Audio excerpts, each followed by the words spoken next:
What's up, people? Hotep Jesus. We back. That Hotep Jesus dude. Oh, baby. Got a lot to talk about today.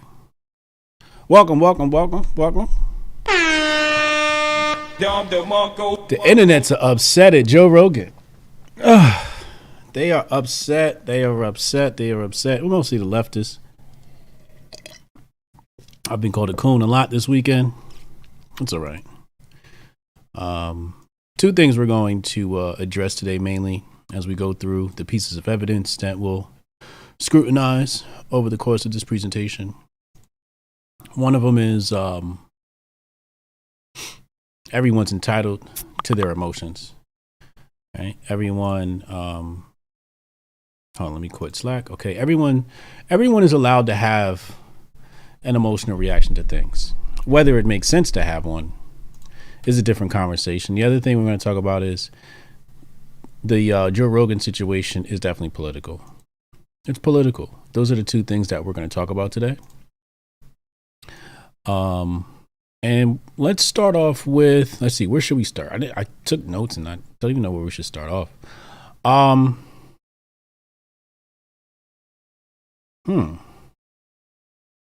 right, let's start off with the apology. Okay, let's start there. They've been killing me, right, Jabari? Well, I posted my video about Joe Rogan and I made my little joke about defending Joe Rogan, and then I muted the tweet. I just muted the tweet. I didn't care to see what people wanted to respond to it with. So yeah, I just muted the tweet. So I don't know what people are calling me right now. Mostly I didn't mute the tweet because of the backlash. I muted the tweet because it went viral. And once it goes viral, I just can't see my mentions. They're just full of people and engagement notifications. And I kind of want to be able to see when my people talk to me. So I muted the tweet. So anybody who communicated with me under that tweet after it went viral, sorry. We'll connect at another time. So the apology, right? A lot of people have said Joe capitulated and he apologized. He shouldn't have apologized. And I think there's two reasons why he apologized. First of all, I don't think he capitulated. I don't think Spotify forced him to. And I think there's two main reasons why he apologized. I think the first one is because he genuinely felt embarrassed about some of the comments he made, more specifically the ones about Planet of the Apes. And I think he just genuinely because he's got black friends, he's got black associates. And I think he just felt a little embarrassed because,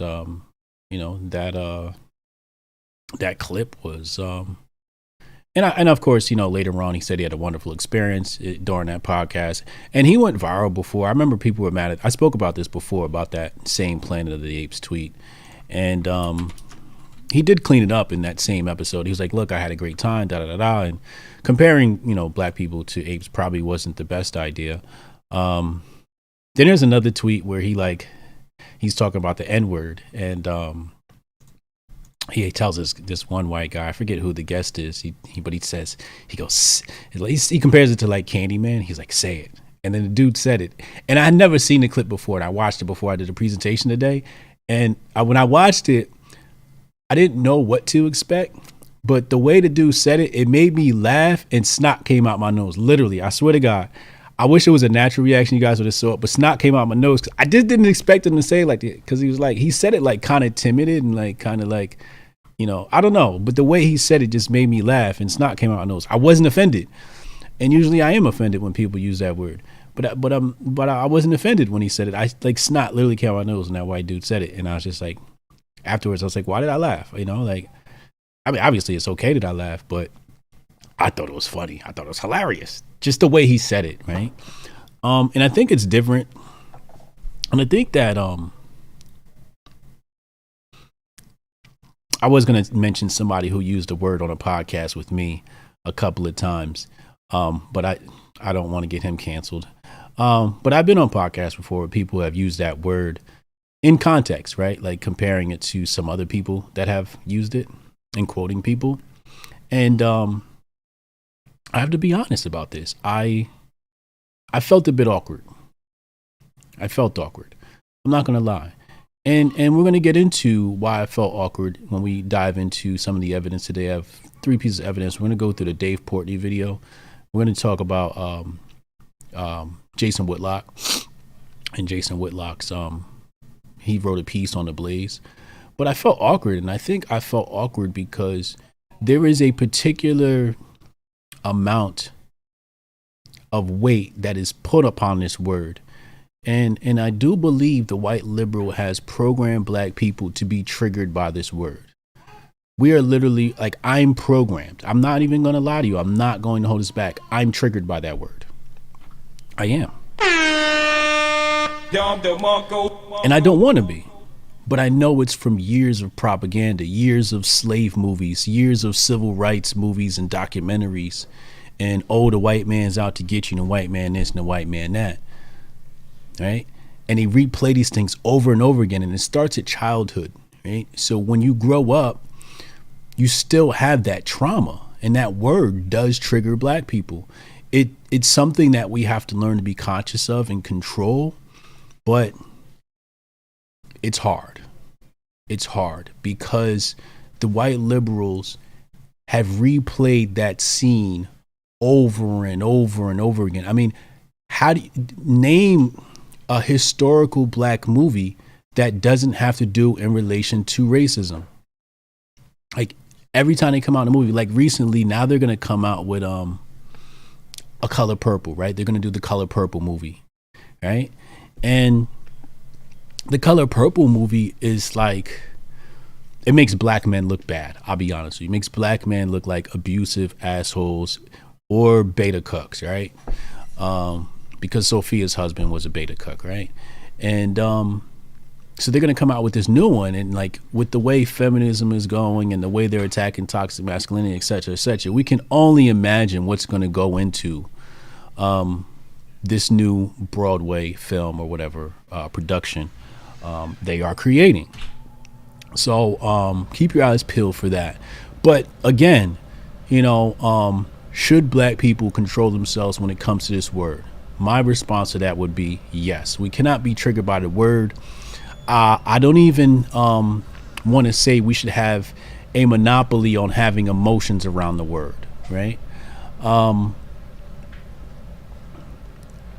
Mostly because, for example, let's go here. Let's just hop into the dictionary, right? So I use Collins Dictionary. So let's hop in there and let's type in, I'm going to show you this word on the screen. All right, let's go here. And I'm not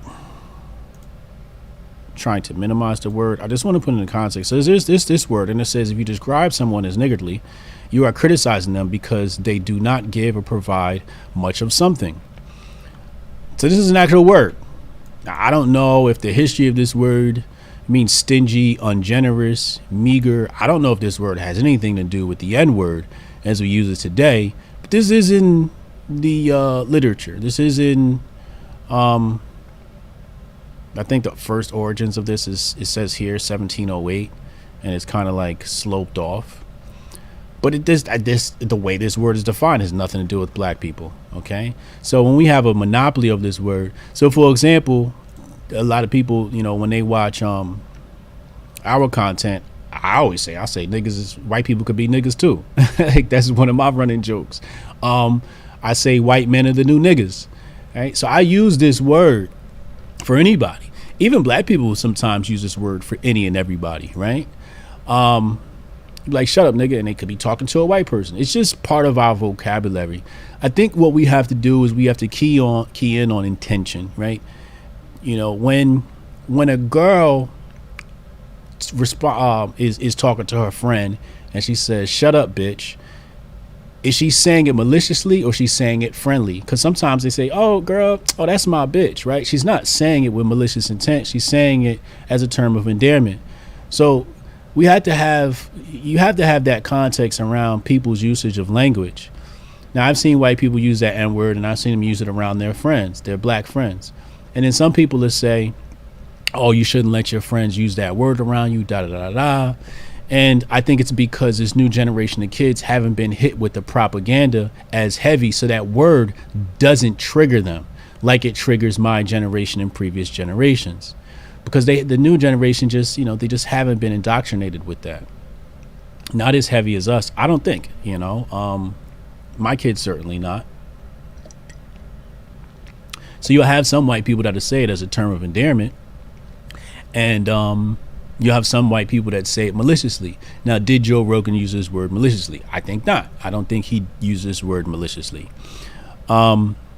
Is there malicious intent behind this word in historical context to this word, where this word has been used maliciously? Absolutely. I absolutely think so. So let's get into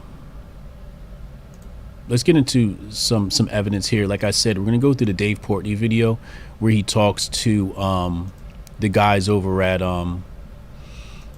what is it again? Somebody jog my memory. Who are these guys? Midas Touch and Patriot Takes. Yeah. So we're going to be going through that video. We're going to go through the Patriot Takes, the video, this thread from Wokel, and we're going to dissect this. We're going to scrutinize these pieces of evidence to bring some context to the conversation and to dispel some lies, right? But first, let's dive into Jason Whitlock, because I think his article is most relevant to my previous comments that I said about this conversation. So let's dive into that, right? Let's dive in here, and let's take a look at this. Okay, just see that on your screen now. Wonderful. So Jason Whitlock wrote this article published today. Says Whitlock, Joe Rogan, N-word reparations. Joe Rogan, N-word reparations and how the left controls public discourse. And this goes back to what I was saying before, where the left sort of indoctrinates us. So I'm going to read through some of this, and then we're going to go into the Dave Portnoy video, etc., etc. Really quick, let's show love to the people who show love. There's shout out to Tim Rogers. He shared the stream. If you haven't shared the stream yet, please share the stream so we can red pill the normies and reaffirm our biases as well. Thank you, Hannah Made It. Hannah Made It has shared it. Jeff on the right has shared it. He said Hotep Jesus about to get himself canceled too. Shout out to Kamar Daniels. If you need a streaming machine, if you want to stream, go holla at Kamar Daniels. All right, cool. And at the end of this, we'll run through the trending topics and talk about what's trending right now and my thoughts on the things that are trending right now. Usually I start the stream off with that, but today I just hopped right into the subject matter. All right, so we're gonna go here and we're gonna talk about this. So Jason Whitlock says comedian and podcaster Joe Rogan said the N-word. He is white. He is not allowed to use the N-word, the steroid for comedy, music, and other forms of entertainment. So yeah, the N-word is used as a steroid in comedy, music. I know I'd use it for my comedy. You'll hear me use that word liberally on Hotep's Been Told You. So I am guilty of what Jason Whitlock is going to accuse the black community of. I am guilty. And I'm not apologizing for it. And I will continue to use the N-word liberally. I love the N-word. I love saying nigga. It just rolls off the tongue really well. The N-word is part of a reparations package that black people negotiated with the Ku Klux Klan and other white liberals following the Democrats' failure to support the Emancipation Proclamation and the end of Jim Crow laws. It's powerful right there. It's a powerful statement. Yeah, this is the Democrats. This is their history, right? This is the history that a lot of people don't want to talk about. It's the history that Democrats don't want to admit. But they definitely didn't want to end Jim Crow laws. In fact, there's clips of Joe Biden talking about the fact that he don't want white kids integrating. I'm not going to get into that. You guys are familiar with that clip. Pull that up. Show it to your friends. Red Pill Normie. Let's continue. White liberals now serve as the N-word police. This is true. This is also true. Like white liberals want to be the savior of black people and be offended for us and tell us when to be offended. And really what this is manipulation, right? So they're like, oh, black people, you should be mad at this. No, we should probably be mad at the gas prices. We should probably be mad that you guys have installed minimum wage and it has destroyed our community. We should be mad that you've given out government assistance, and it has destroyed our homes and divided the male and female energy. These are the things we should be mad about, but the white liberal doesn't tell us to be mad about that. They want us to have emotional reactions to emotional conversations. They don't want us to have emotional reactions to logical conversations, right? The conversation around the economic detriment from their policies. They don't want us to be, and the thing is, as long as they can keep us focused on, being mad when somebody says the N-word, we can never be focused on the concrete and logical things that affect our lives, like some of the economic decisions they made. For example, we had Trump. Everybody made money under Trump. Everybody got rich under Trump. We all made money. Everybody was doing very well. Then they installed this Democrat called Joe Biden. And now all of a sudden, my income is slashed by 50%.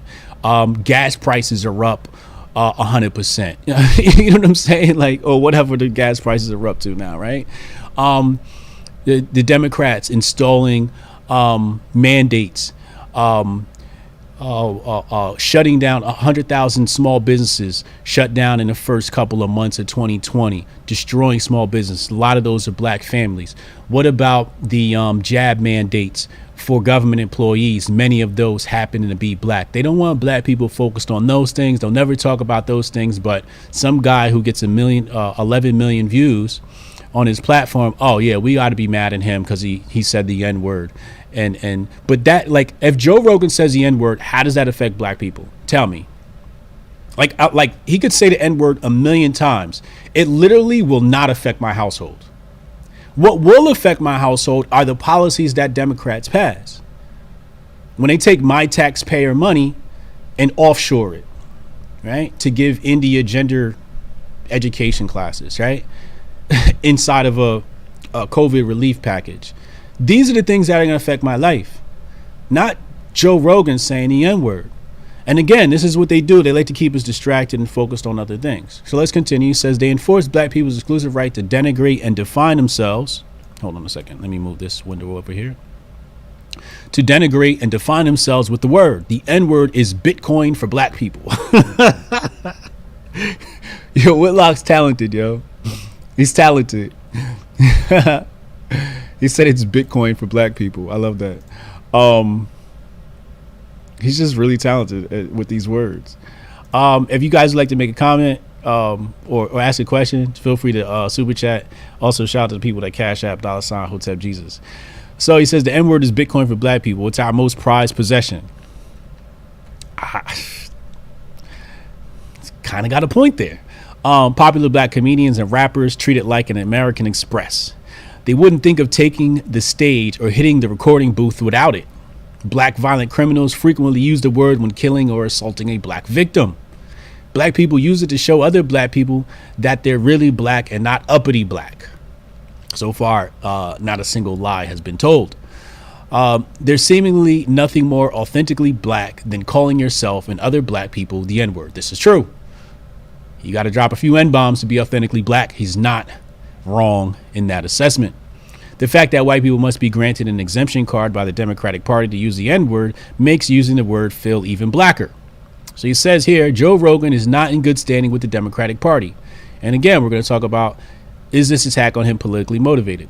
He says his willingness to interview doctors who contradict the Democrats' narrative on COVID and experimental vacations nullify the exemption he received for supporting Bernie Sanders. So they like to label him as some sort of right wing, whatever. And then somebody put out, some raging leftist put out a list of all the, right wing people. And I'm just upset because how come I didn't make the list? I should have made the list. You should put me on there. I was on Rogan. You should have said, hey, where's Hotep Jesus? I want to be right wing too. But they're right. They're trying to slant this as if he's some, right wing. And really, let's be honest. Is Joe Rogan right wing? Yes. But why? Why is Joe Rogan right wing? Joe Rogan is right wing. Why is Hotep Jesus right wing? The only reason we are right wing is because the left has decided to pick up their racist baggage, repackage it, and go even farther left. When you go from here to all the way extreme left, everybody in the center is now far right. So when they call us far right, it's like, yeah, because you picked up your bags and went even farther left. We didn't move. We stood here. But you went further left. So the people, they went so far left that the people in the center are now right. Okay? So, yeah, he supported Bernie Sanders. Bernie Sanders, I would say, is probably more in the middle than, your Republican or your Democrats, right? But they ignore that, right? They ignore his endorsement for Bernie Sanders. They ignore his support for Kanye West. When he had Kanye West going on his platform, right? So he says, during the last 12 years of the podcast, Rogan repeatedly spoke the N-word, not as a pejorative. This is true. He didn't use it as a pejorative. He spoke it in the context of relating a story accurately. The white liberal enforcement arm now wants to cancel Joe Rogan. Catches Camps, Tariq had a stream last night saying whites watch Rogan to fulfill their thirst for supremacist dialogue. Color me Adolf. I mean, we know Tariq Nasheed and his grifty ways. I'm still waiting to have that conversation with him. I spoke to him on Spaces, I believe, last week.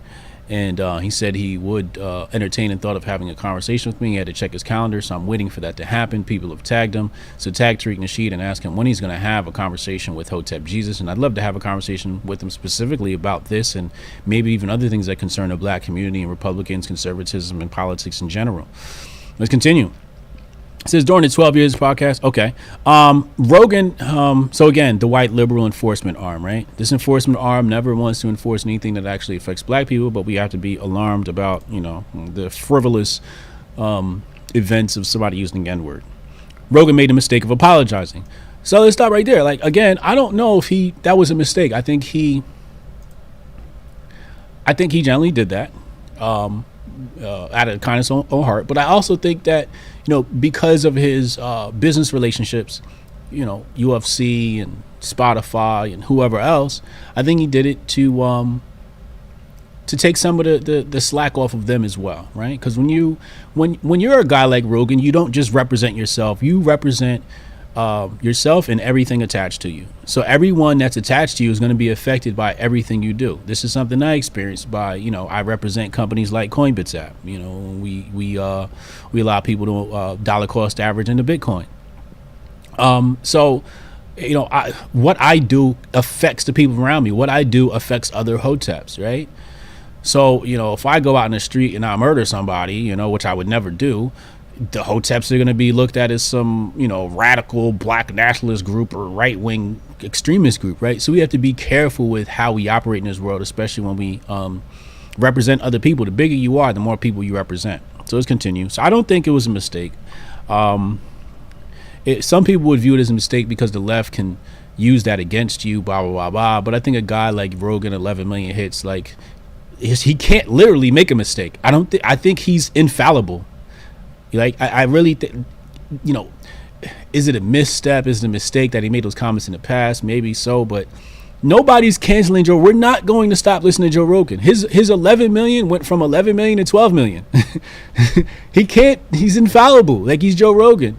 He's like our last hope for centrist media, right? It's like him and Tim Pool, right? Like, those are our last hope. And shout out to Alex Jones, because Alex Jones has had me on as well. Those are 3 platforms. Alex Jones, Tim Pool, and Joe Rogan have all given me a platform. I can hardly get back on Fox. I got on Fox one time because they thought I was some comedian troll. But they won't bring me on for, like, intellectual conversation. Lawrence B. Jones had to get me on his show. Fox News doesn't bring me on. MSNBC, NBC, like, none of these people bring me on. I'm not going to say I think. People say it's because they're afraid of me. They're afraid of what I might say. And I think it's just because what I have to say is just too heavy for the average person. And I think what they want to do is they want to keep it at a very basic level of intellect and not an extreme level of intellect, which will have you like completely divest from the system and become self-sufficient. And I think that ruins the grift for many of these people. But Rogan is having real conversations, and he's providing people a platform to have an alternative message, alternative to what mainstream media is putting out, especially when it comes to medical procedures. Let's continue. So he says the CEO of Spotify apologized to a staffer for Rogan's previously using the word. There isn't one person on the planet legitimately offended by Rogan's use of the word. There is. I would disagree with that. Tariq Nasheed's obviously offended by the use of the word. But I don't even think he's really, maybe Whitlock's right. He's probably not offended. He's probably just grifting off of it. India.Arie maybe. India.Arie came out and she's like, oh, pull my music off Spotify because, you're saying the N-word content. It's just like, so this goes back to my first thing, right? We can't judge people for being emotional about these things, especially women. Women, my heart goes out to women. And I think when women are offended by something and they have an emotional reaction, as women, that's what they do, right? And you just kind of say, hey, I'm sorry. You give them a hug, pat them on the back, treat them like a 4-year-old and keep it moving, right? India.Arie, I think she makes great music, but like honestly, like who's really hurting here if she pulls her music off, her or Spotify? Obviously not Spotify, because she's not getting streams like that where Spotify is making a big bag off of her. She needs Spotify more than Spotify needs her. So I don't, is that a grift? Some people have said it's a grift. I don't know. But India.Arie's music's not going to be missed from Spotify. I can pretty much assure you that. So maybe she's offended. Let's continue. He said they would have been offended in real time, not retroactively. This is true. And we're going to get into that. We're going to go through the video, Dave Portnoy conversation with Patriot Takes and the other people. And we're going to go through that. And that's pretty funny and hilarious.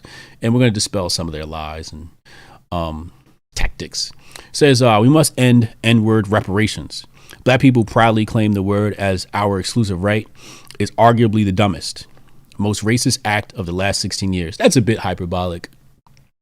I think the most egregious racial act in the last 60 years is probably the mandates of medical procedures on black people and white people. But here's what I think is like absolutely absurd. They told us that black people couldn't obtain IDs. So let's say they said the voting laws around these states were messed up because you needed an ID to go vote, and black people failed to have the ability to go get IDs. I'm not going to go into the validity on that. Obviously, it's absurd. But let's roll with the narrative that black people cannot obtain IDs. The next cycle, they come out and they say, well, in order to go to Burger King or patronize, your favorite restaurant, you're going to need your passport and your ID. So if we look at it like that, going by their rhetoric, these mandates have been the most racist act in the last 60 years. If we go along with the Democrat narrative, that just is what it is. So I would slightly disagree with Whitlock there, but I get what he's saying. I do think he's being a bit hyperbolic, but if we wanted to twist around what the Democrats say, think about all the people. If you SCOTUS has ruled, if you work for the government, you're mandated to get the medical procedure. I think that's egregious. And there's a lot of black people, my sister being one of them, that were mandated to get this thing. I think that's a failure of to protect the Civil Rights Act, to enforce the Civil Rights Act. Let's continue. It says it's the equivalent of claiming the murder of black men as our exclusive right. That's another thing. He's right. So he continues to say, oh, wait, we've done that. We kill each other with frequency and impunity, write music, celebrating it, and only get upset when white people violate our exclusive right to kill each other. He's not wrong. We will step over 100 dead black bodies shot in neighborhood disputes to weep at the grave of Ahmaud Arbery and George Floyd. He's right. Are there coalitions that, like Black Mount Hotep is a coalition that goes out there and he does great work in activism and raises awareness around black on black crime, not primarily, but as a caveat. But it's for the most part, if we go by the black liberal narrative, they certainly are much more upset when Ahmaud Arbery. So recently there's another kid who had a police brutality incident. And I just find it funny that these things pop up, in a year where we have some primaries and midterm elections, et cetera, whatever. I just find that hilarious that It's like, oh my God, and police are killing us again. I'm like, oh, it's elections time again. Anyway, so he says black murder and N-word are in the same reparations package we signed with the KKK and the Democratic Party. Who cut the deal? The people who sold Babe Ruth to the New York Yankees for $100,000? Did Master P cut it after wrapping up the infamous Ricky Williams New Orleans Saint contract?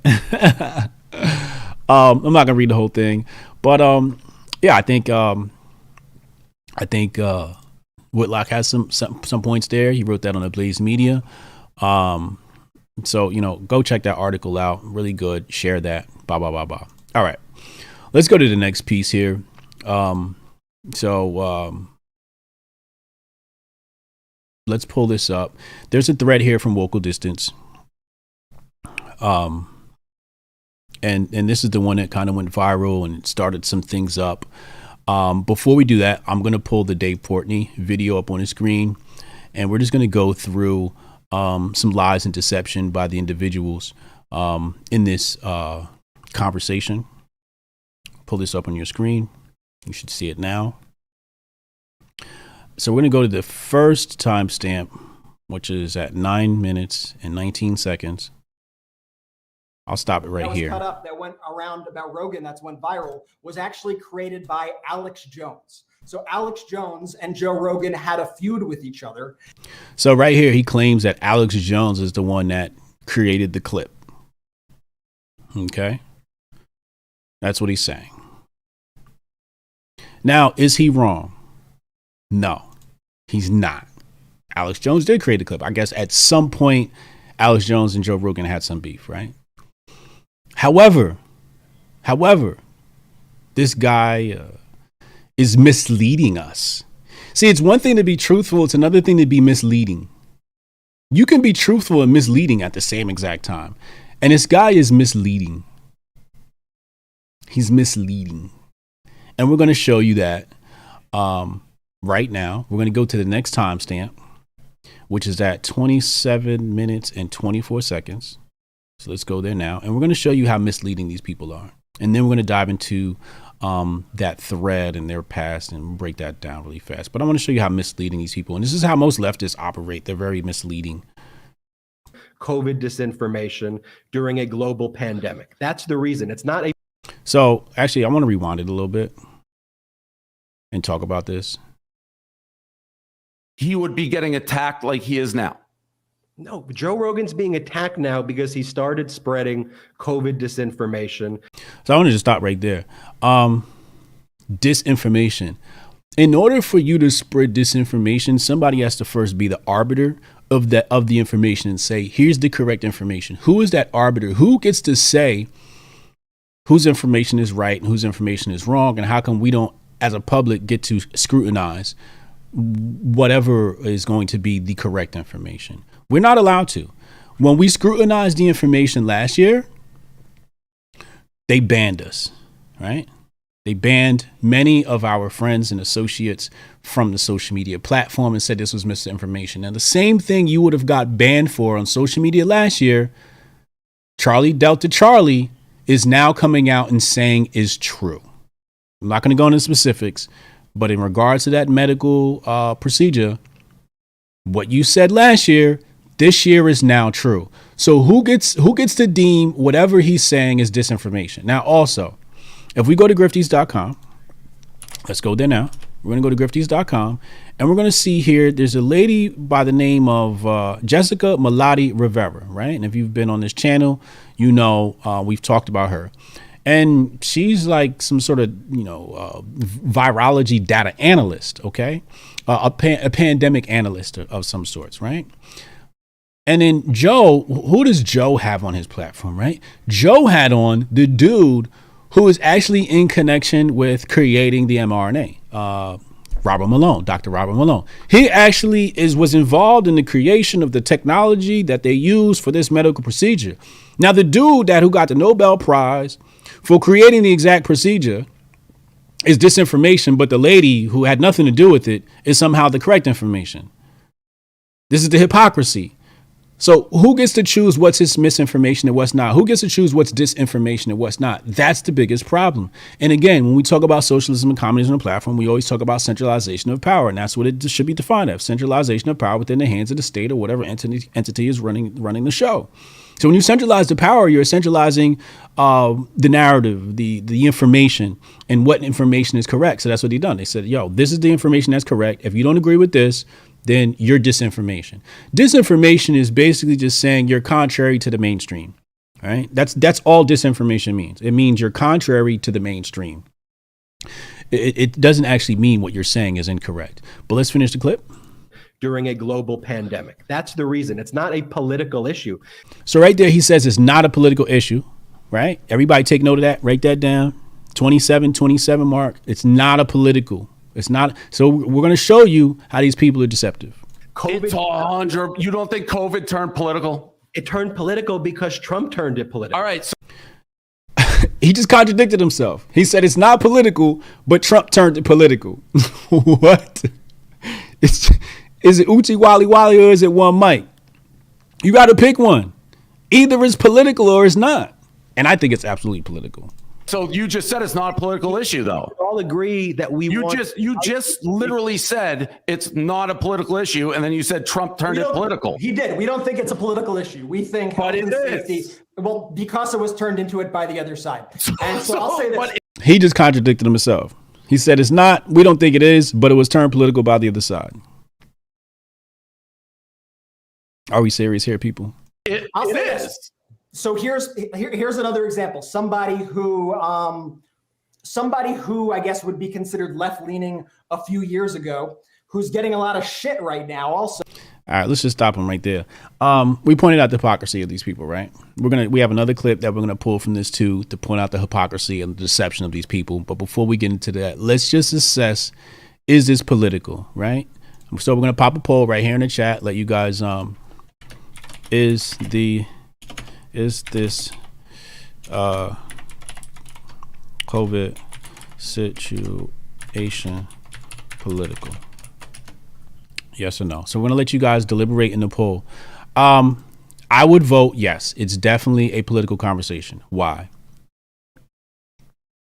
Well, they provide evidence. For example, when they're talking about Rogan, what they said there's a slant in the guest that he has on, and they said the slant is right wing.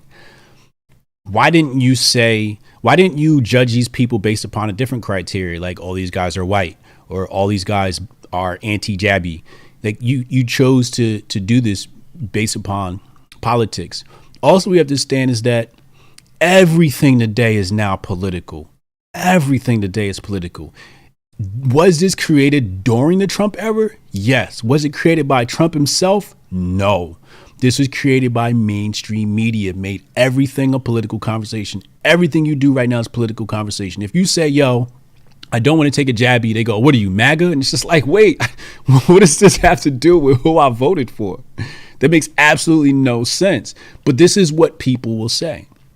I think the situation is absolutely political. When we look at where you're free and where you're not. I went to Vegas. I walk into the airport in Newark, New Jersey, and I have to wear a mask. I get off the airplane in Las Vegas and I take off my mask and nobody bothers me. But in Newark Airport, people bother me. Blue state versus red, right? Then Florida, I hop on in Newark.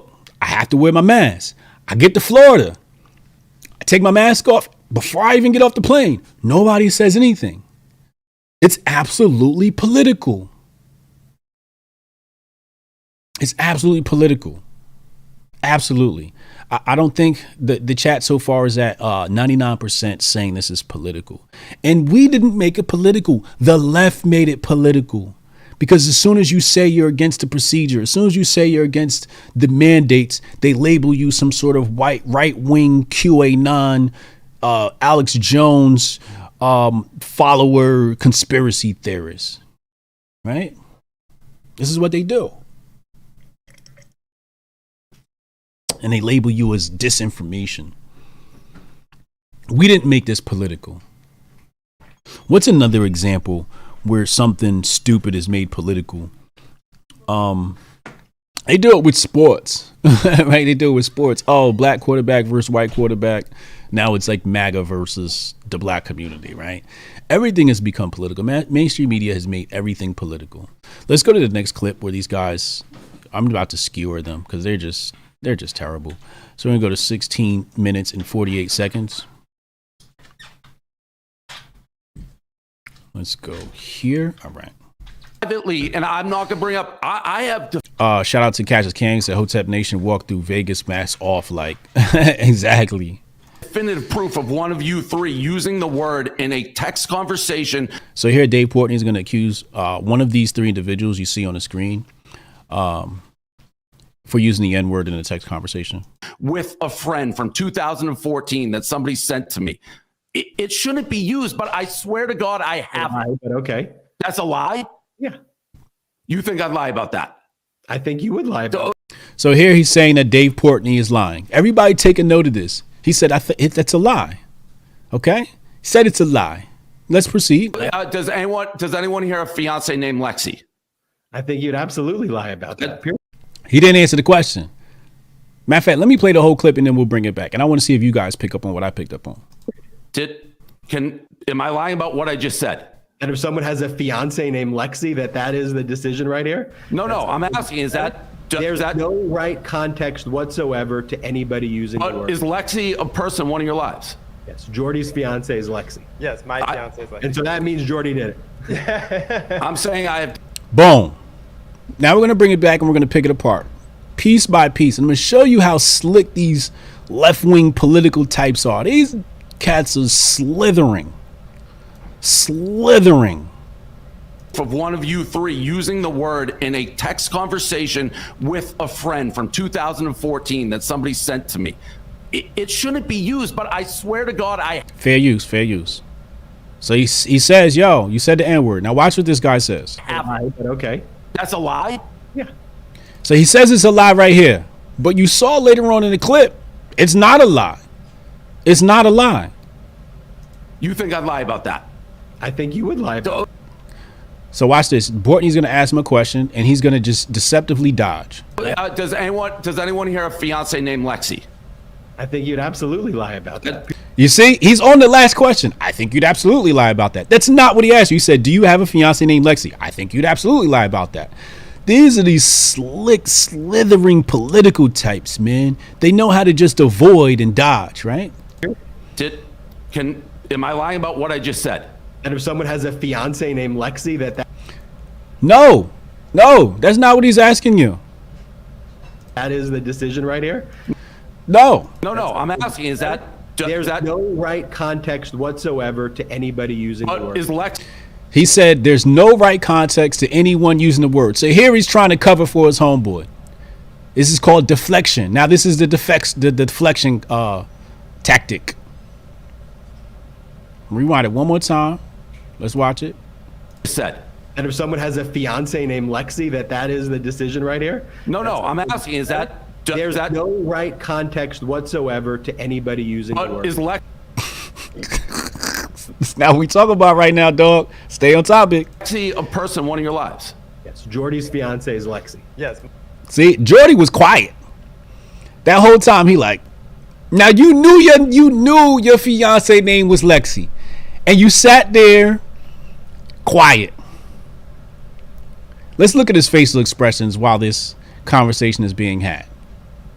Let's do that. I just want you to look at the facial expression on this gentleman while Lexi's name is being brought up. Yeah. You think I'd lie about that? I think you would lie about that. Does anyone here have a fiance named Lexi? I think you'd absolutely lie about that. Look at his face. Look at his face. Am I lying about what I just said? And if someone has a fiance named Lexi, that is the decision right here? I'm asking, is that... There's no right context whatsoever. Why doesn't he say something? Anybody using the word. Is Lexi Speak a up. person in one of your lives? Yes, Jordy's fiance is Lexi. Yes, my fiance is Lexi. And so that means Oh, now your homeboy threw you under the bus. Your homeboy, bottom right corner, I don't know who this is, but he threw Jordy underneath the bus. He could have. That was Jordy's business to capitulate to. That was Jordy's business. This is why you got to watch these cats, because they slither and they'll stab their own brothers in the back. They slither and they will stab their own people in the back. Look at the guy in the right-hand corner. Look at his face. He like, oh my God. Ugh, this ain't turning out too good. But that was Jordy's business to say who his fiance is. Nobody else's business to say who his fiance is. They didn't have to say that. But Jordy, when the name Lexi was brought up, he should have capitulated. He should say, yo, that's me. That's mine. He shouldn't have put it on the other two to say something. Let's continue. It means Jordy did it. I'm saying I have definitive proof. Okay, if you have definitive proof. But that doesn't define like everything. And I've never done a private conversation. I've done 3 times all on air. I think context very much matters. Very much. Like So this guy, Jordy, in the top left-hand corner, used the N-word in the text message. Do I care about that? Absolutely no. My life is not affected by that. The only thing I wanted to highlight was how slithering these guys are during the questioning. That's it. That's it. Just wanted to point out how slithering they are during the questioning. Now that we know we can't trust these guys, right? We can't trust them. They're using the N-word. So they're hypocrites. They're trying to mislead. They're misleading us with misinformation. But we're going to come back to the part where he says InfoWars did this. This is InfoWars clip. They got it from InfoWars. Let's go to Wokel now. Let's go to Wokel now, okay? Let's see what this Wokel thread says. So Wokel_distance has his thread. He says, so here he says the video compilation of Rogan saying the N-word was dropped by Patriot Takes 6 days ago. You see the video in the tweet in pick 1, and Patriot takes credit for republishing the information in pick 2. That they take credit is important, and you'll see why shortly. Leandro Johan say you do incredible work. Please keep at it. Thank you. I appreciate you. So he pulls up this thing here, and I'm not going to read it, but basically they take credit for publishing this video. So let's go back to the Dave Portnoy conversation and let's listen to what he says before we continue. Just want to make sure it's fresh in your mind. Alex Jones and Joe Rogan had a feud with each other, and this video he had put on InfoWars. And if you look up the origins of the clip, you'll see the InfoWars bug on the bottom right of the clip. So when okay, you heard him say the InfoWars origin, right? And he said if you look at the bottom, you'll see the InfoWars logo there. I want to first go to Patriot Takes account and pull up the video they posted. And I want you to see something. I want you to tell me if you see the logo there. Here's the original clip that they posted 14 hours ago, right? Let's go to the clip that Patriot Takes posted. And you tell me if you see an InfoWars clip there. It'll be up here in just a second. It's not that one. It's not that one. Right here. If you look at the aspect ratio on this tweet, this video is cropped. This is not 16 by 9. Okay, this is like 16 by 5, 16 by 6, something like that. They literally cropped the video out so you wouldn't see the InfoWars logo. So now they're trying to say, oh, InfoWars did this. This is, so again, tactics, misleading, slithering, can't be trusted, leftists, misleading people.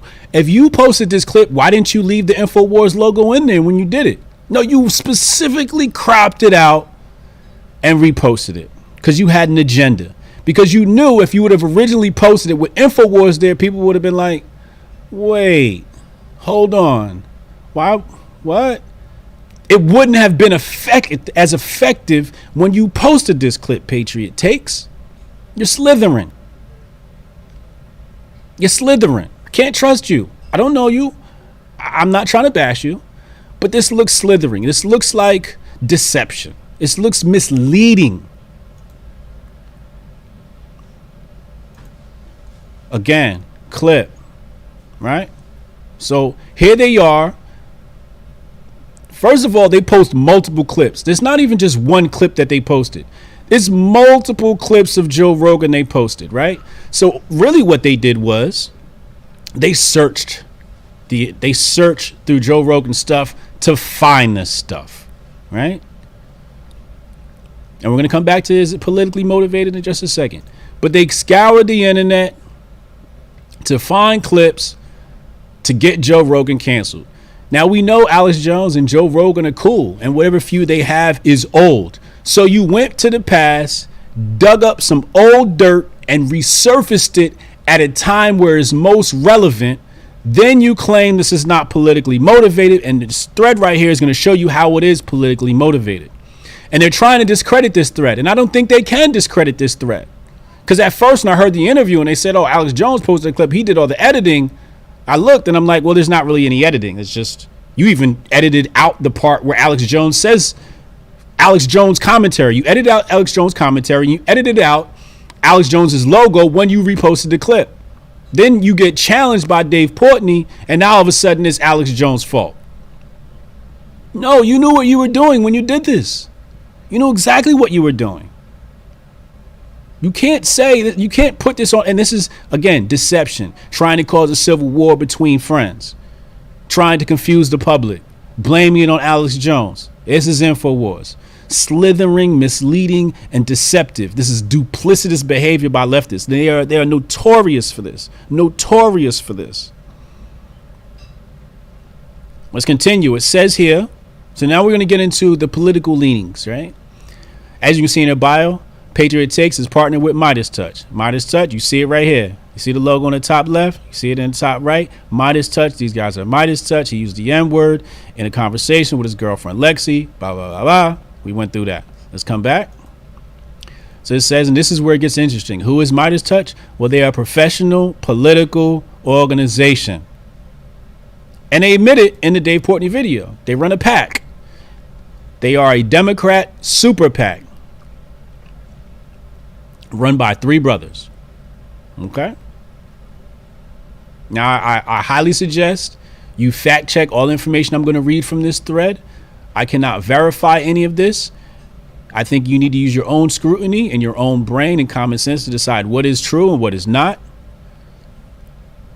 But again, that's something that the left will not allow you to do. They won't put information in front of you and say, hey, yo, you should scrutinize this and check and verify for yourself, especially when it comes to medical information, right? No, they say this is the truth and don't you dare challenge it. I'm not going to say this is the truth and don't you dare challenge it. I welcome you to challenge anything I ever say in this platform. And if I'm ever wrong, I will correct myself. Okay? So I'm asking you, if you see anything in this thread which is not correct, then please correct us. Because it says here, Ben, Brett, and Jordan Misalis, I believe is how you pronounce it, all of them have worked in media and have expertise in understanding and manipulating media. I don't know about, I can't corroborate that, and I won't dispute that. What I do know is they're definitely manipulative. They just did that in the conversation we just showed you. The most important thing for us is that Brett was a social media manager for Ellen DeGeneres and is an expert editor, which matters because, so we're going to look here at some screenshots. He says, Media Touch, how three brothers slam Donald Trump daily with razor sharp viral videos. This isn't political. This isn't political. But you run a political PAC and you're known for slamming Donald Trump. Then here it says, he highlights some things here. And he says, while facts and footage are well known, seeing it all edited together is damning. And although there are several punchlines in the 2-minute video, as the closing words say, it's not funny. That clip and more than 100 like it, along with a series of outdoor billboards, a radio show, and a podcast, are the work of Midas Touch, a political action committee formed earlier this year by brothers Ben, Brett, and Jordan Misalis, who have deep connections to the entertainment industry. Their father is a top music attorney, Kenny Misalis, who reps Sean Diddy Combs, Lady Gaga, The Weeknd, Lizzo, and others. Ben, 35, is a litigator and civil rights attorney who represents exiled NFL quarterback Colin Kaepernick and led a class action suit over the disastrous 2017 Fyre Festival. Brett, 30, is a video editor and former head of post-production and social media manager for Ellen. And Jordan, 27, is an executive at Steve Stout's branding and marketing firm, Translation. These dudes are connected. I'm not going to, dive into all this speculation. All I can say is, them some decent connections. Ellen Steve Stout, Gaga, The Weeknd, Lizzo, Diddy. That's a lot of that's a lot of power if you wanted to be a political group. That's a lot of connections if you were a political group. Okay? And you wonder why sometimes celebrities come out and they endorse candidates and they tell you, oh, you got to get out there and vote or die, da da da da. Who's pushing that button? Who is urging them to do these things? I'm not going to say it's these guys, because that could be wrong, but I'm just showing you how things could be done, how things could be manipulated. Daniel Hawk said, did he use it in conversation with the same context as Mel Gibson? Now, Mel Gibson was bugging. But even when Mel Gibson said it, I'm like, I'm not even mad at this. Like, is it egregious and was it terrible the way he used it? Absolutely. But I wasn't mad. I'm like, it's Mel Gibson. How is Mel Gibson racist comments going to affect my life? It's not. So let's continue. It says, Patriot Takes works with Midas Touch. And I'd say it's a safe bet that, given their expertise in social media management, that the N-word video is created by Midas Touch. We are not done. Midas Touch is a super PAC. Well, what's a super PAC, you ask? And they go in here and they explain what a super PAC is. Basically, super PACs may raise unlimited sums of money for corporations, unions, and associations, individuals, then spend unlimited sums to overtly advocate for or against political candidates. Okay, I can't say that's exactly what a super PAC is. I think this is. Okay, this is a definition written by opensecrets.org. I'm not going to say that's the true definition. I'm not going to say it's not the true definition. Again, the onus is on you to verify that, right? And again, we know how socialists are when they manipulate things. So here it says this means that a super PAC can take in unlimited amounts of money and then spend however they want politically. Midas Touch is a super PAC and can take in as much as cash as they want. So they raised $4.7 million in the 2020 cycle and $1.5 million in the 2022 cycle, to be exact. And then they show those screenshots here. Okay. I think what's interesting to note is that, you know, the disparity in how much they raised, $4.7 million in 22 versus the dip in $1.5 million in 2022. Why? Well, 2022 is one of the most charged elections in our history, between Trump and Biden. So obviously they'll raise a ton of money because, you know, orange man bad. So everybody gives them money. 1.5 million in the 2022 cycle because, well, we got orange man out. So job done. Okay. Let's continue. So he recaps. He says, to recap, Midas Touch, a super PAC which can collect as much as they want from pretty well anywhere. Is a professional strategy and media firm run by people with deep ties in entertainment.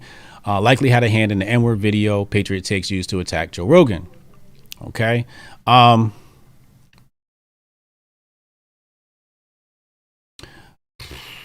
So here he says that they have professional strategy.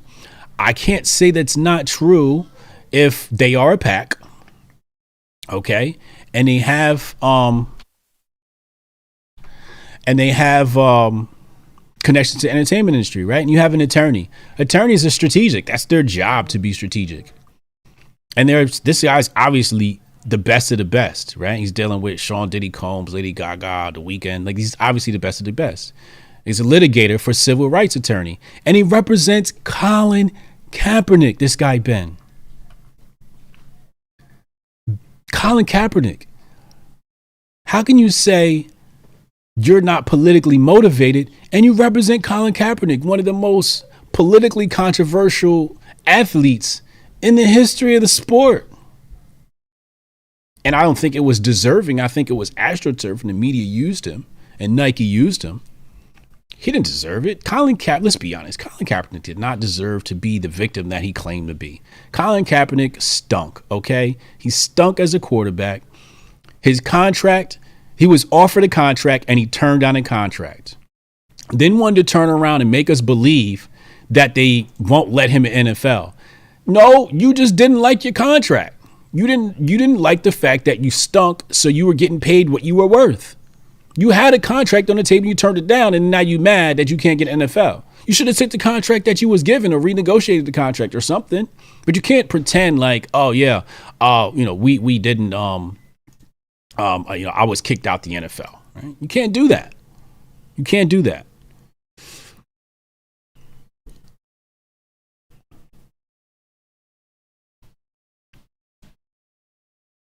So this is the thread from Local Distance, okay? Too long didn't watch. What this comes down to is that Joe Rogan's too powerful. Okay, he's way too powerful, and he's stealing slaves. He's stealing back. I shouldn't even say he's stealing. I should say he's freeing minds from the plantation of the communists, the leftists, the socialists, the progressives. They want a monopoly over people's minds, and Joe is freeing these people. Let's say something controversial. He's a modern day abolitionist. Joe is a modern day abolitionist. Run tell Twitter that. Run tell Twitter, Hotep Jesus said Joe Rogan is a modern day abolitionist. Because the mainstream wants everybody's mind to be enslaved to whatever they say. And Joe Rogan with his 11 million views per episode. Joe Rogan with his 11 million views per episode is challenging them. How dare he challenge us? We are the supreme information machine. You're not allowed to challenge us. What we say is truth. And he's freeing minds. He's powerful. Now, regardless of how I feel about how he uses the N-word, I think it's very important to affirm Joe Rogan's platform. Because again, without Joe Rogan, there's no Hotep Jesus. There's no Hotep Jesus without Joe Rogan. Do I exist? Yeah. But do I exist at the prominence I exist now? No.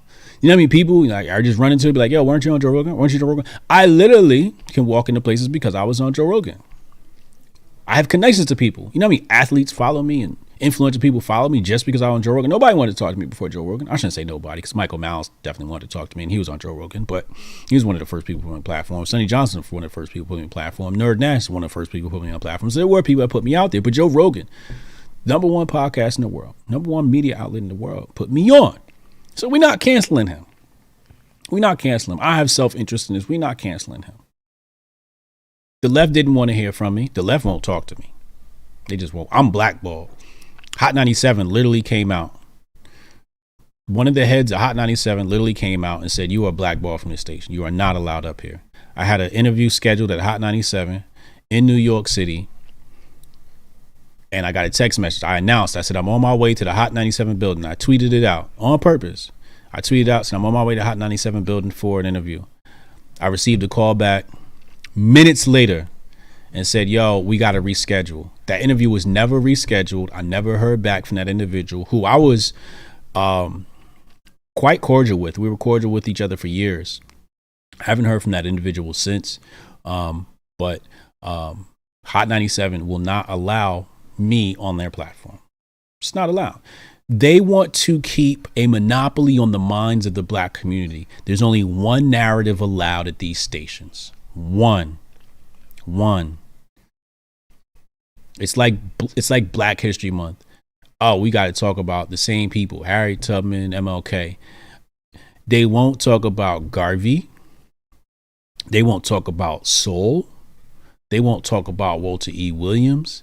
They won't talk about Janice Rogers Brown. There's a lot of people we could celebrate that is not allowed to be celebrated because they want to make sure that the black community is a monolith. They want to make sure that humanity is a monolith. There is a set of approved talking points. And if you step outside of those approved talking points, you will be labeled an extremist, right wing, or whatever other label they come up with. Whatever other pejorative they can come up with is what you will be labeled when you step outside of the lines that they've specifically designed for you to color within. Once you color outside of those lines, you are insubordinate. You are disruptive. You are to be chastised. We have to now cancel you. We have to affect your income. We got to dig up your past. We got to find some woman to accuse you of some sort of sexual assault. This is the things that they'll do. Okay? This is exactly what they're going to do. This is how they operate. This is how the powers that be operate. I'm not going for it. And I think we have to specifically affirm Joe Rogan's position in our society because there are so few platforms that allow alternative thought at such a high adoption rate. He's got a high adoption rate, 11 million listeners per episode with an alternative viewpoint. TV struggling, mainstream media is struggling, and they are jealous because people don't want that garbage anymore, and they want Joe Rogan. Joe Rogan, how dare he give a voice to Hotep Jesus? Nobody's supposed to hear from him. People aren't allowed to hear Hotep. We have to make sure the public does not hear from Hotep Jesus because he's just way too nuanced. He's way too nuanced. His conversations are for the intellectual individuals, and we don't want a thinking public. We don't want people thinking. We don't want people to be educated. We don't want people to be informed. We want to suppress critical thought. Inside of the Ages, thank you. He said, I think we should petition our schools to teach Thomas Sowell, Marcus Garvey during Black History Month, leverage their frame. Absolutely. Absolutely. I totally agree with that. Black History Month would be different with Garvey and Sowell. But again, how could you have, you can't have Sowell or Walter E. Williams or Garvey in public schools. I'm going to tell you why. The public school agenda, like I told you, is to keep black people offended. It's to keep black people feeling like they are victims. Marcus Garvey is not going to give you anything to feed your victimhood. So that's going to go contrary to their agenda. Okay. When we look at Sowell, what do they want? What do these, white Karens, what do they want to push for? Equal rights and feminism, right? So what happens? You go look up Thomas Sowell and what he says about equal pay for women. I can tell you right now, when you go into the marketing world, white women dominate. They get a lot of good positions and they eat really big. There are certain positions where men can't compete with women. Let's look at the PR world. You know how much money women make in public relations? They dominate that industry. Men don't go, oh, I want to get paid as much as her. No, you get paid what you're worth. You get paid based upon supply and demand. So then Thomas Sowell goes into the fact that women get paid less because they ask for raises less than men do. And he makes some of the arguments, such as the fact that many of them choose to work less hours. So if you work less hours, you will get paid less. You choose to take care of your children, which should be done, right? So that's going to put a limit on your income if you're home taking care of your children. So you can't have Sowell in the curriculum. You can't have Walter E. Williams in the curriculum because it's going to show you how minimum wage is racist. But meanwhile, the white Karens, the liberals, what do they want to push for? Oh, minimum wage. We need higher minimum wage. You can't teach Walter E. Williams in your school and say black people need minimum wage because you'll actually red pill children. You won't be your agenda, your political agenda will go out the window once you teach Walter Williams. It just goes out the window. So we won't see these individuals. So again, they want a society that's monolithic. This is why they want to destroy religion. This is why they want to destroy the idea of ethnicity. This is why they want to destroy the idea of gender. They want everybody to be a monolith so that the mind becomes homogenous, and then you can intercept and implant thoughts in that homogenous mind and it will spread faster. But if you have many different factions of individuals, groups, which is what's necessary, we need to start organizing in factions and groups to combat this beast. But when you have many different factions that believe many different things, it's really hard to inseminate them with your propaganda because so many people think differently. But if you can get everybody to think alike, it's really easy for you to infiltrate the subconscious mind. I'm going to take questions, comments and concerns. We're going to go over the trending topics really fast before we get out of here. I'll give you my thoughts on what's trending today. So for all those who care, stick around and let's do that right now. I'm going to put that on your screen right now. So Monday motivation is trending. There is no such thing as motivation. If you are on my mailing list, you can sign up at briansharp.co or hotepjesus.com. Get on my mailing list. You know, I destroy the notion of motivation quite frequently, actually. And you can see my interviews. If you go here, you can see my interview with Tim Pool, where we talk about Kyle Rittenhouse, dad. And this is a very important conversation where I talk about Bitcoin and business. I think a very, very important conversation. Let's go back. Lovey Smith. So this is sports news. Anything sports related is going to exist on the Men of Water YouTube channel. I'll show you that right now. So just go here, subscribe, Men of Water, everything all sports related. So we cover like the conspiracy of things, the underhanded agendas, the business things, not like the stats and all that type of stuff. We talk about the business and the underbelly of sports and the politics of sports, right? And how they're trying to politicize the sports. We talk about all those type things and expose the different organizations. So that's Men of Water. What is this Ultimate Summit for? I don't know what it is, but talking about nominating people, make sure you nominate your favorite grifter, grifties.com. Go watch the Grifties, our premier sport award show, featuring Jason Whitlock. Also featuring Crypto Wendy Yo, Cooley Bravo, Cannon Hotep, Adam Krigler, Pastor Darrell Scott, President Doe Dubes, and Rollo Tomasi. Awesome show. It's about an hour. Also look out for tickets for our red carpet event next year. The Grifties will be in person in Las Vegas, red carpet event. We have sponsors coming in soon. I have 2 conversations. I had one last week, one with the Mises Caucus and another one. We'll be talking soon.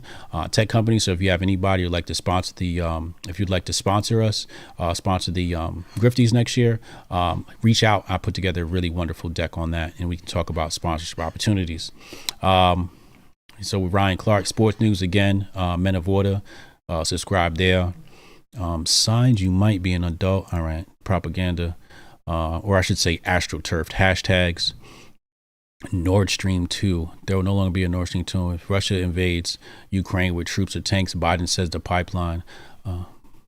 What is this? What is he talking about now? Troops and tanks. Biden says the pipeline door.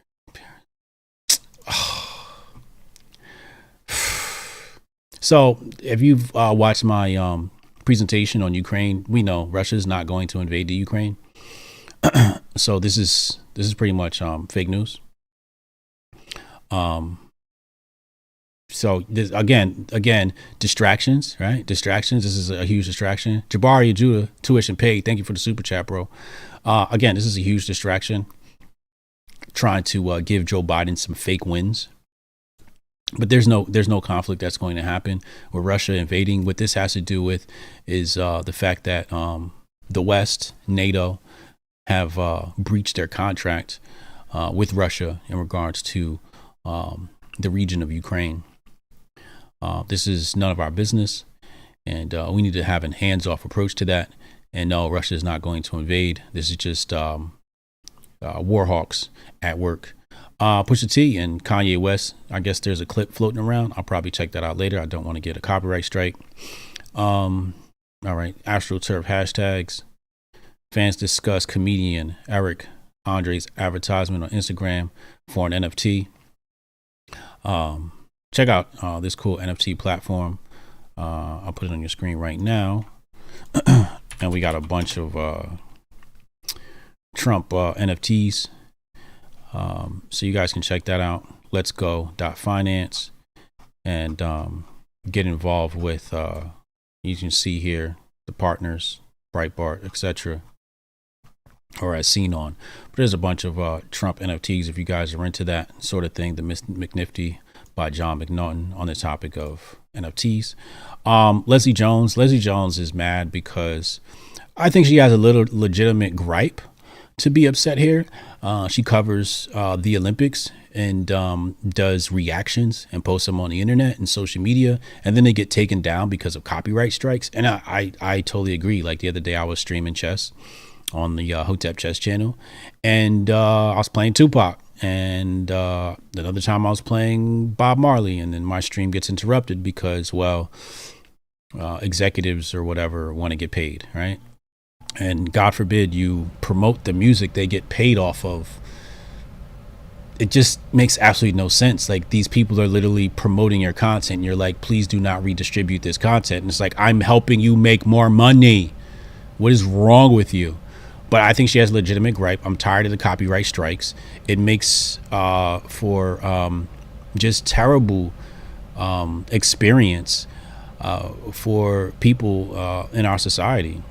You know, we want to be able to share these things and communicate with each other and enjoy some of the creations that artists make.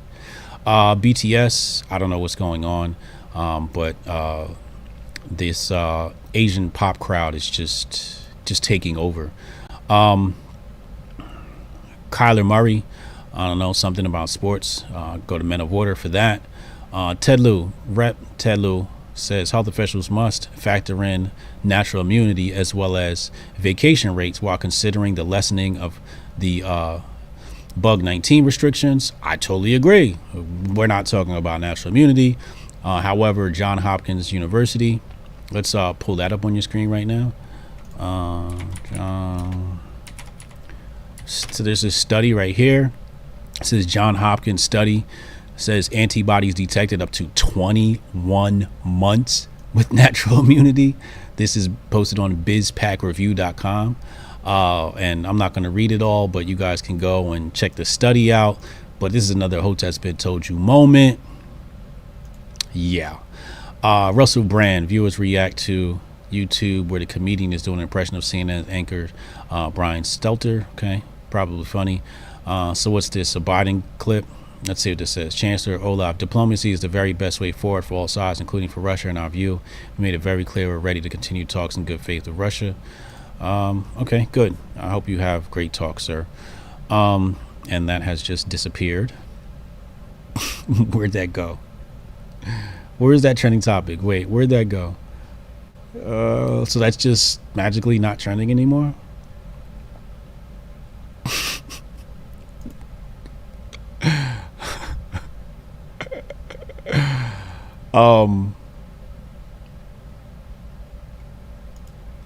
Wow. Okay.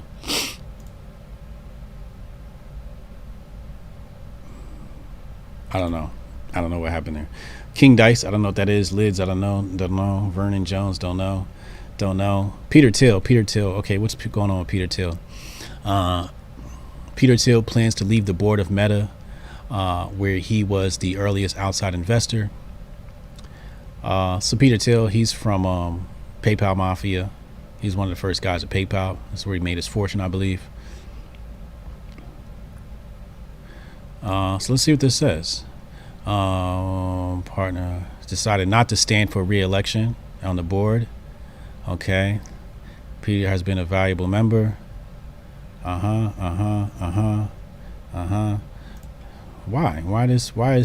is he stepping down? Is this just irrelevant? Is this a distraction? Is he just tired, or is there a reason? Is he mad? Did Zuckerberg do something wrong? Did Meta do something wrong? Does he not believe in the direction? I guess that's a developing story because nobody's telling us why. Shout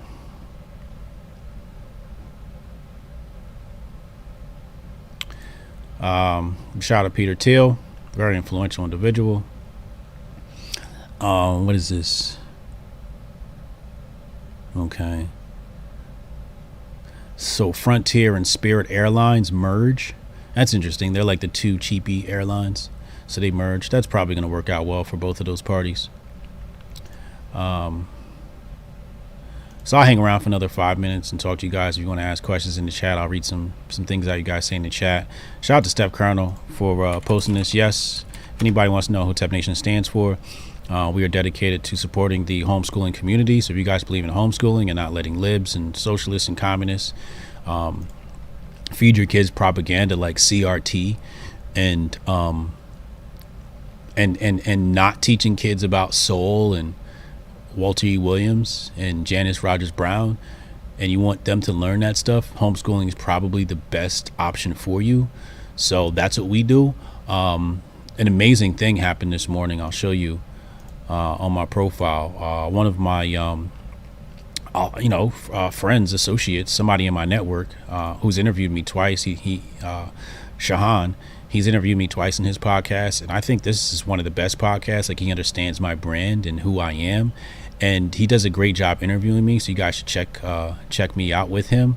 But he did something great today, and he donated $2,000 to our homeschooling initiative. I was up at like 2:00 in the morning, putting together just mind maps for my life, because as I grow, it just gets more complicated and hard to manage. I was checking the Hotep Nation email, and I was like, wait, does that say $2,000? What? And I looked, and it was Shahan. I'm like, oh snap. So I emailed him back. I'm like, yo, do you mind if I announce that you gave us $2,000 for our initiative? He's like, nah, no problem. So I'm very thankful for that. We had I announced this, and then we had somebody else come in and donate. So right now we have 52 total donations, and we've raised $5,336 in about a month or so. I think that's truly amazing. We want to reach our goal is to raise 50,000. This is separate from the Grifties. The Grifties will be operating off of sponsor money, and the homeschooling initiative, I'll just be 100% honest with you. There's a current community of homeschoolers across the nation, across America, and we want to support them. We want to give them a better experience than public schools, and I'll explain this really fast. Some people think about our homeschooling initiative as like creating curriculums or education plans and things of that nature. And I've been working with Amal, who had homeschooled 5 children who have become very successful. And she told me, it's not about pens and pencils and books and book bags. That's not what they need. She said what they need is better experiences. So, for example, they want contests, because when you're looking at a resume, right, or they're trying to apply for college, public school gives them science competitions, art competitions, even things like proms or field trips, right? So she says these are the things that these kids need most. So we might be able to finance a prom, a field trip, some sort of science contest, something like that. And I think that the big picture here is to make homeschooling cooler, because you got to think about it like kids. Kids are like, well, I want to hang out with my friends and I want to do cool things with my friends. That's why I want to go to public school. And it's like, well, if we can make homeschooling better and more fun and cooler, then the kids will want to be homeschooled. They be like, I don't want to go to public school. It's kind of corny. Last year's prom with the homeschoolers was way more fire, right? So, and I'm taking direction from somebody who's actually actively in the homeschooling community in Texas and homeschooled 5 children. So I'm taking her direction. This is an older white woman, and I'm 100% taking her direction. So whatever she says we should do with the money, I'm pretty much just going to follow, because she gets this way better than I do. She has the experience. I'm currently trying to transition my kids into homeschooling. So for people who are wondering, what is the Hotep Nation mission? Just go to hotepnation.com. If you want to learn about us, we have this wonderful documentary here. You can subscribe to the Hotep Nation channel, and you can watch the documentary right here. It's about 43 minutes long. You can learn about us, all the players involved, and I think that'd be really, really cool. And then we also have some more. This is from our event last year, Hotep Nation Weekend, so you can go watch that. And then there's Fireside Chat. These are the founders. We have another video right here where we have a fireside chat, just talk about the inception of Hotep Nation, and you'll see us, all the founders of Hotep Nation, at Hotep Nation Weekend last year, and you can watch that video. And if you click on donate or homeschool, it'll take you here, and you can give us a donation so we can help the homeschooling out. I'm not profiting from this at all. You just want to give our organization, which is a 501c3 organization, a focus, and it's helping the kids, right? And then obviously Hotep Nation merch. If you want to get hoodies, hats, etc., just go to hotepnation.com, hit shop, and this is a drop shipping store that'll set everything up for you, and you guys can go in and get your Hotep Nation merch. Oh wow, okay, none of that was on the screen while I was talking. I feel like an idiot. Sorry. There you go. Now it's on the screen. Hotep Nation merch. All right. And then hotepnation.com. Just put on your screen. LP said Joe Rogan and Randall Carlson was talking about schooling at the end of their podcast. Here's my tuition. Thank you, bro. Appreciate you for the super chat. So again, here you have our documentary. I'm present. Our friends, Hotep Nation friends, and then our founders here. This video as well. So that's hotepnation.com. Shout out to Trish. Trish, I'll be reaching out this week. You are actually on my to-do list to reach out to. I just been crazy swamped, but we got to connect ASAP. Yes, you do definitely need to get a handle on reporting information tax return. Yes, you do. Absolutely. Any preview date for Hotep Nation 2022?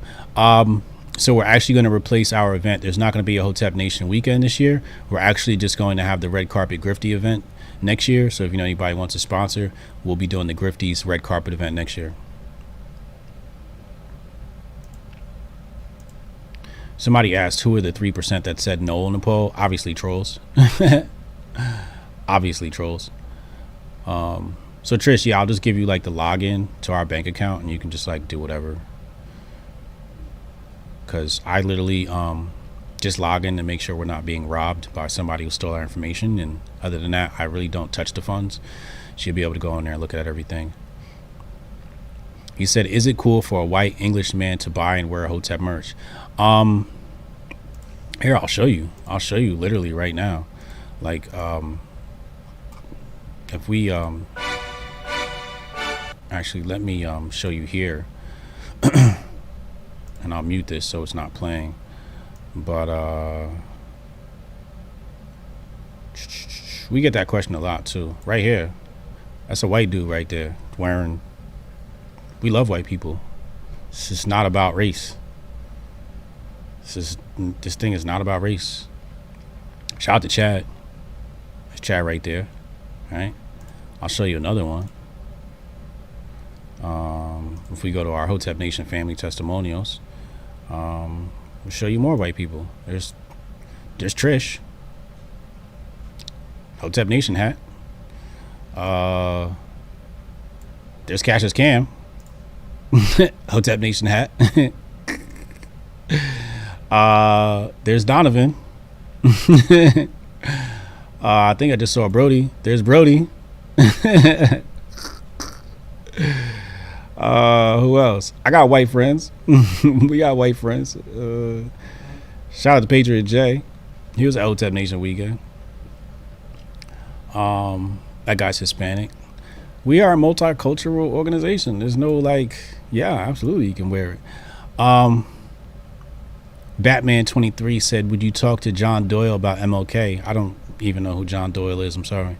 I might. I don't know if I feel like it's an important thing to have and it's a beneficial conversation for the community to witness. Then yeah, potentially, I guess, maybe. I don't know why should I talk to him about MLK? Like, I don't even like MLK, so I don't even know why I would want to talk about him.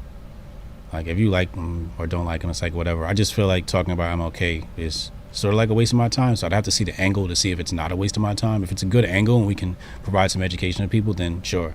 If not, then like, I don't know why I would talk to him about MLK out of all things. I don't know. Just my 2 cents. Yeah, Cam made the theme song for Hotep's Been Told You. So appreciate him for that. So when you watch Hotep's Been Told You every Thursday, 8 p.m. Eastern Time, you'll see our intro, and that's all Cassius Cam. You're not going to miss the Grifties next year? Yeah, you should have been on Hotep Nation weekend. It was a blast, man. It was really fun. Small crowd, and I'm glad we had a small crowd because we got to see who our real family was, and we had a great intimate time together.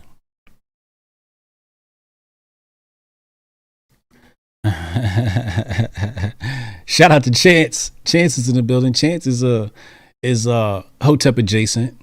I just did an interview with him. Logo Centrifugal. You see him in the chat. Appreciate you, homie. He said, can I talk to Dr. Shiva? I already spoke to Dr. Shiva. Type in Dr. Shiva, Hotep Jesus. Let me see. Hotep Jesus, Dr. Shiva. We did that already. We did that like 2 years ago, actually. It's right here. We did that. December 7th, 27th. Look at the topic. Before you had the pandemic, look who was all over this topic. Hotep Jesus and Dr. Shiva. December 27th, 2019.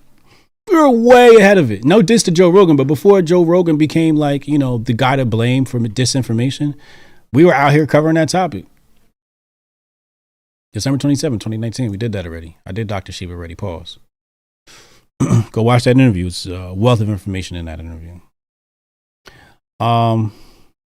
So people have been requesting Andrew Tate. Tag Andrew Tate and see if he wants to come on. I'll interview Tate.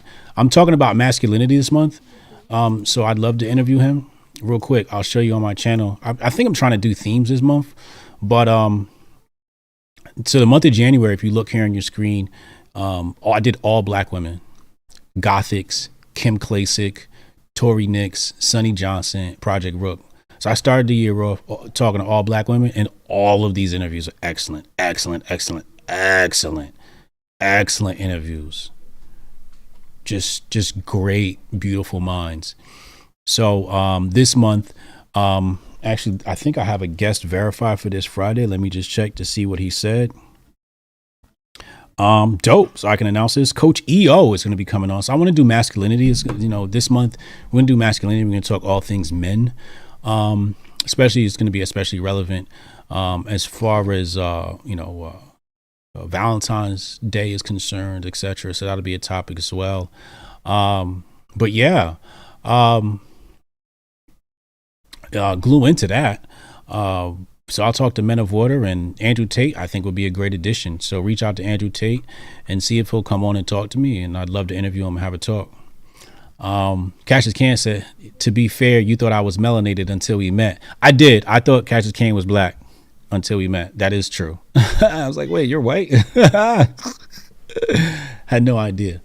Cassius Can may or may not be blacker than me. The Tory Nix one. Hey, yo, if you like the Tory Nix one, you got to watch the Project Rook one. If you like the Tory Nix interview, you have to watch the Project Rook one. You have to. Project Rook one is the most recent, and man, fire. Like, it got me aligned. It got me like super focused. Am I moving out of NJ? I definitely am thinking about moving out of New Jersey. I'm strongly considering it. Just don't know where I want to go yet. If you like the Kim Klasick interview, you have to watch the Sonny Johnson one. If you like the Sonny Johnson one, you have to watch the Kim Klasick one. The Gothics interview is very entertaining as well. But all these interviews are like must listen. And also they're on Spotify. My interviews are on Spotify. So go to Spotify, SoundCloud, or Apple Podcast. Subscribe to Sharp Conversations there. Matter of fact, let me see if I can pull that out. Sharp Conversations. Spotify. Let's see if we can pull that up now.